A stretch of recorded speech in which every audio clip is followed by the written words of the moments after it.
നിങ്ങൾ എങ്ങനെയാ, നിങ്ങളുടെ ലവ് സ്റ്റോറി എങ്ങനെയാണ്? അങ്ങോട്ട് കയറി പ്രപ്പോസ് ചെയ്തു.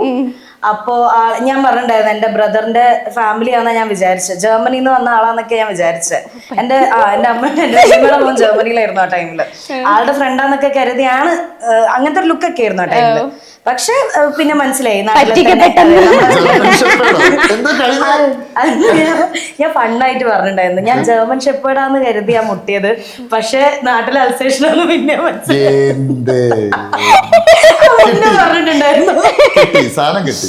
അങ്ങനെ ഇതാക്കി പിന്നെ പ്രപ്പോസ് ചെയ്ത് വളരെ പെട്ടെന്നായിരുന്നു.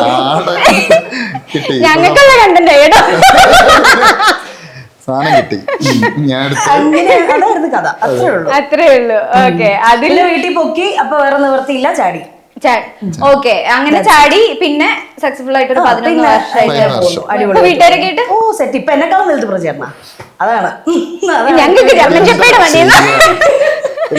അതായത് ഏട്ടന്റെ എന്റെ അമ്മയ്ക്കും അനിയത്തിക്കൊക്കെ, അമ്മയ്ക്ക് ഭയങ്കര മോൻ എന്റെ ഗ്രാൻഡ്മ എല്ലാവർക്കും പ്രചേരണ ഭയങ്കര.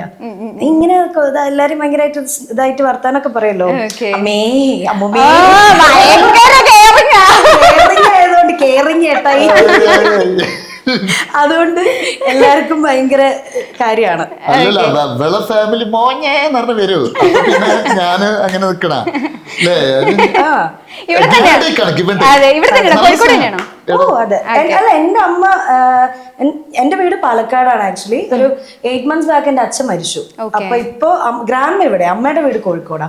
അപ്പൊ അമ്മ അനിയത്തി ഇപ്പൊ അമ്മമ്മയുടെ കൂടെ ഉണ്ട്. അമ്മമ്മയുടെ കൂടെ ഉണ്ട്. ഓക്കെ, ഇപ്പൊ നിങ്ങൾ രണ്ടുപേരുമാണ് ഇവിടെ. ഇവിടെ നിങ്ങൾ രണ്ടുപേരും.